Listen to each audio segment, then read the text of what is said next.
everybody, welcome to King's Table. And this is a very fine day.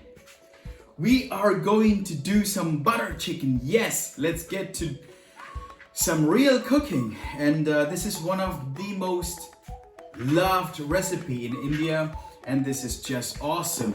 You call this butter chicken because of the velvety, smooth, flavorful gravy you could make.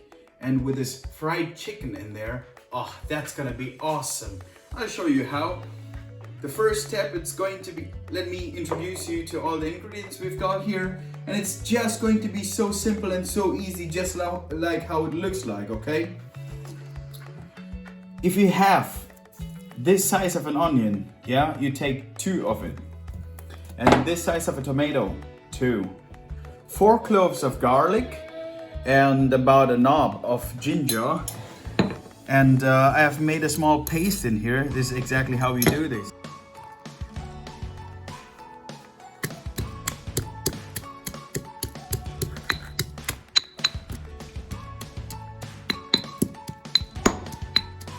Okay, anyway, I've got 400 grams of chicken. It's for about 4 big portions of butter chicken, yeah? And this is going to be 2 different cooking, but in just one pan. I love just doing one pan recipe because it makes my job a lot easier. You don't have to wash a lot of utensils and all those stuffs, okay? I've got 400 grams of chicken. I've got about 2 teaspoons of salt.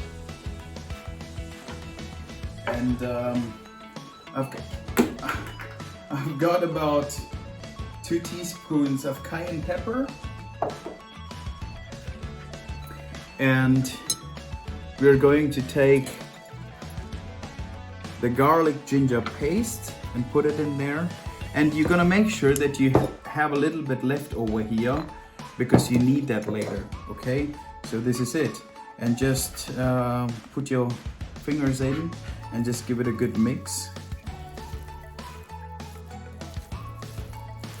Okay, I've given it a good mix and I'm going to let this sit for about 15 to 20 minutes that it could marinate. You could just cover this with plate and just leave it just like that, okay? And if there is one thing that I forgot to put it on the table, it's garam masala. I would just put it down and you could just look for it, and you pretty much get it today in any supermarket you walk in, okay?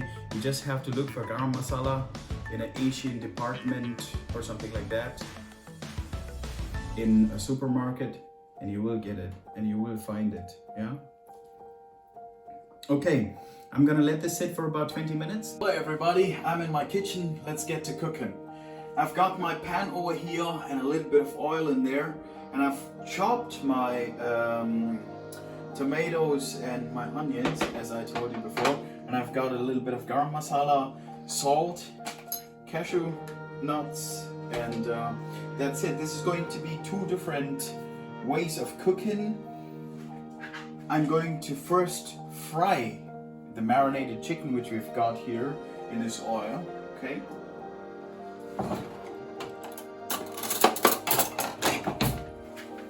So when your oil is about medium hot, put the chicken in there.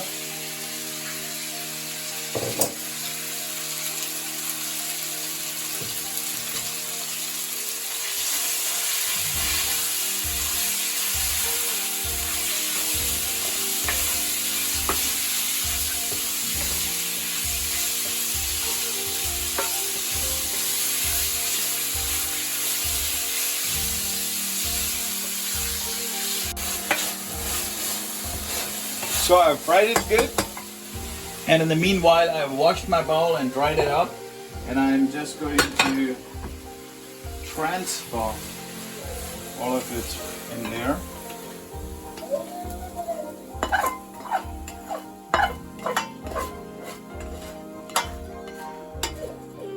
So normally people tend to wash their pan after this. Don't do that. It is the most stupidest thing that you could ever do to any of your recipe that you're trying to do. here, all these things which is sticking up here, that is where the real flavor is in. So you take the onion, put it in. You just don't have to chop it really very fine. And you take a knob of butter, put it in, and let that melt and saute out.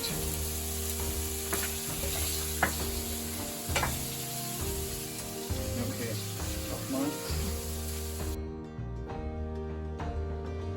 don't worry about the onion being a little bit bigger, because we are eventually going to make a puree out of that what we are having now in the pan.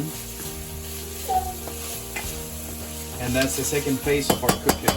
So don't really worry how rough you chop. Just chop it and put it in, and you will enjoy that later. So the onion is good, it looks good, it's sorted out good. And I'm just going to add the rest of the garlic and ginger paste in there and let it fry in that butter with the onion.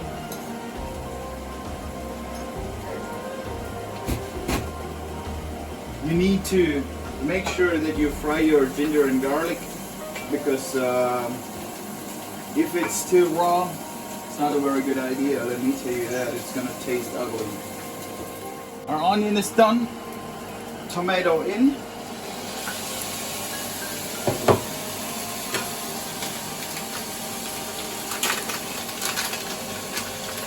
Put a handful of cashew nuts.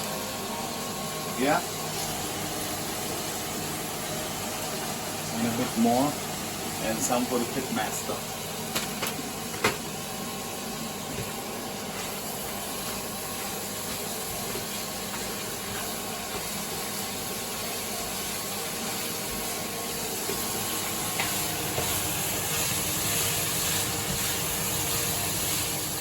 We're going to add in all the other ingredients now. I've got about 2 to 3 teaspoons of garam masala. And I'm gonna take about 2 teaspoons of salt. And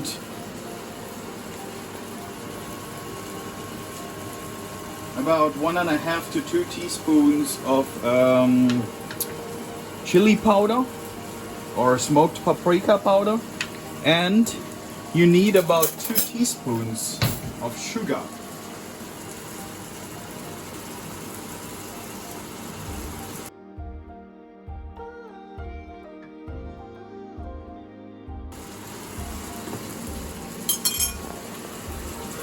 Give it a good mix.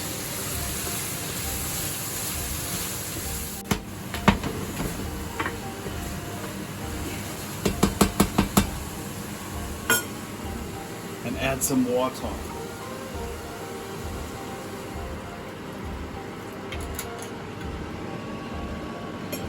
So you need to add kind of so much water that your gravy sinks in, yeah?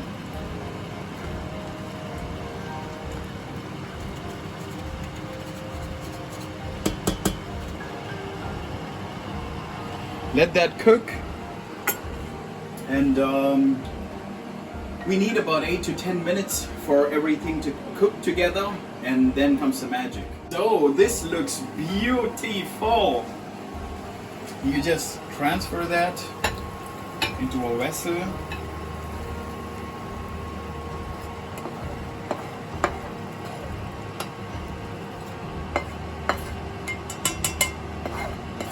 Make sure that you get everything out from this pan, because this is where we are going to put our puree inside back again, and you don't want any chunks in the gravy later. So that is why you need to make sure that it is clean. You see that? That's how clean your pan is supposed to be. And don't put your pan direct back on the heat. Reduce the heat now. Just make yourself a bit of space here. I've got my hand blender here and my sieve. So I'm going to blend it all. Make sure that you're really careful with it, because this is piping hot and you don't want any of that spilling anywhere.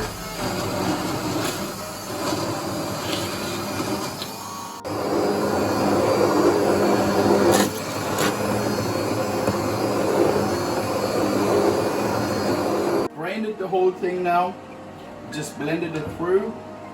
Make sure that you get every bit of it from this blender down. And now get your sieve direct on the pan.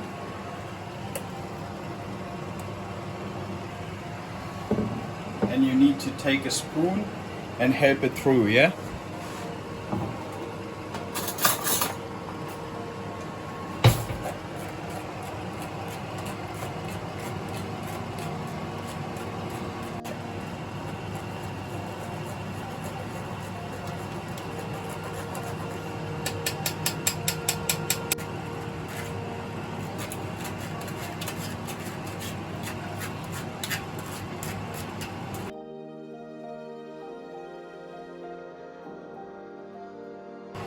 Okay, this is all the waste we've got from the this whole gravy which we have just blended.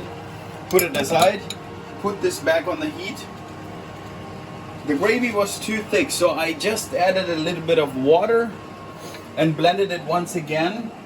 Obviously, we need to reheat this and cook it once again, so it's not a big deal if you add a little bit of water. That you could make it a bit easier or a bit lighter. And yeah, here we go. I've got a big knob of butter in here, and now goes our fresh cream in there.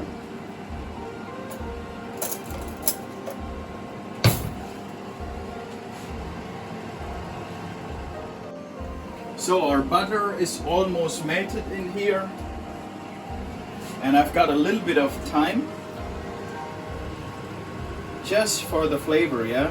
Make sure that you don't go over this, because the herbs tend to normally overpower and you won't be able to enjoy all these buttery flavors you're supposed to get. And we are going to put all our chicken inside, the fried chicken which we fried earlier.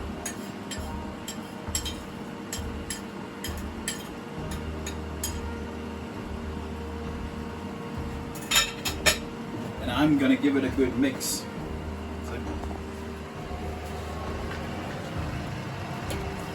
See this? This is exactly what the color is you're looking for. Or it depends, right?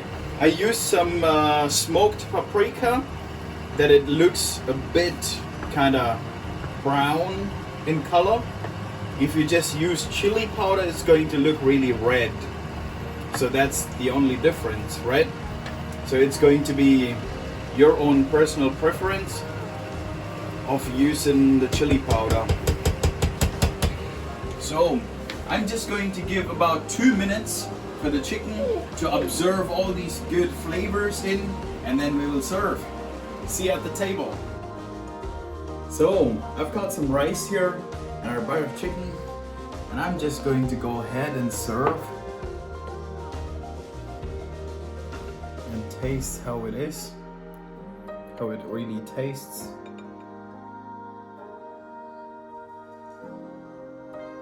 And that looks fantastic. Look at this. Got a bit of cream in there. Just give it a good old mix.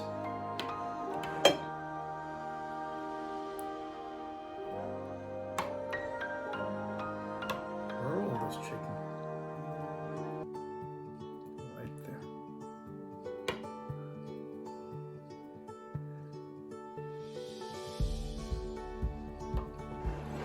So I'm gonna give it a taste.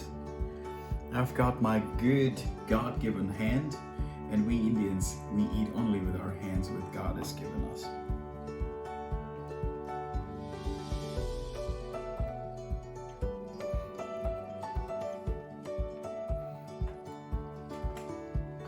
Why can I cook so good? I just can't stop, man. I just can't stop. And this chicken.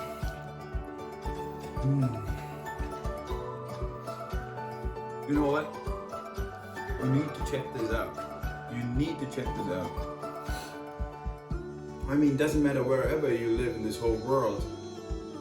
I haven't taken any typical Indian ingredient except garam masala, and that has become really popular here in the West now. You could just walk into any supermarket and just ask for it. That's the only thing which is odd. For anyone who is from the West, you need some good food, you need to check this out. And until then,